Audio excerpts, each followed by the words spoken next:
Welcome back. In this practice, we're going to use number line to find the ratio of distance. The first question is distance of AB to distance of CF. What is the ratio? AB is here. We can count 1, 2, 3. 3 units. We can also say we're going to use 3 minus 0. That is 3. So you pick your favorite method. That is 3 here. Alright, let's look at the CF.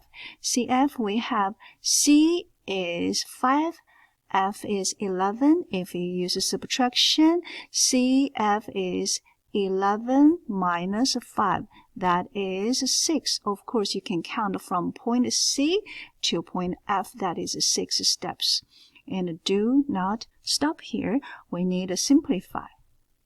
That's it. So the ratio of AB to CF is 1 to 2.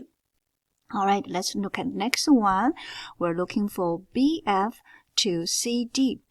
B is 3, F is 11. Therefore, we have 11 minus 3. That is distance. Let's put in the absolute value. We're looking for distance. Remember, a long time ago, you learned how to look for horizontal distance. You say x sub 2 minus x sub 1, putting the absolute value. Vertical distance, y sub 2 minus y sub 1. It is on the number line, so we simply subtract the two values, or you can count. Alright, let's look at the CD. Distance of CD. C is here, and D is here. 2 steps. Counting is faster, so we count. That is 2. Of course, you can say 7 minus 5. Okay? Can you say 5 minus 7? Of course, as long as you put it in the absolute value when you look for the distance. Okay. Therefore, we have 11 minus 3. That gives us 8. And 8 over 2. Do not write down 4. Instead, you need to write down 4 to 1 because you're looking for a ratio. The form of ratio is A to B. Okay? Alright.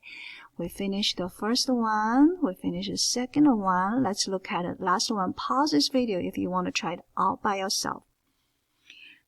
Last one is DE. D is 7, E is 8. So this one is really simple. It's just one step, 1 unit. And let's look at AC. A is 0, C is 5. 5 minus 0, that is 5. Or you can count 5 steps. It's already in its simplified version. Everything is good. Good job. Good job. Great job. Happy learning.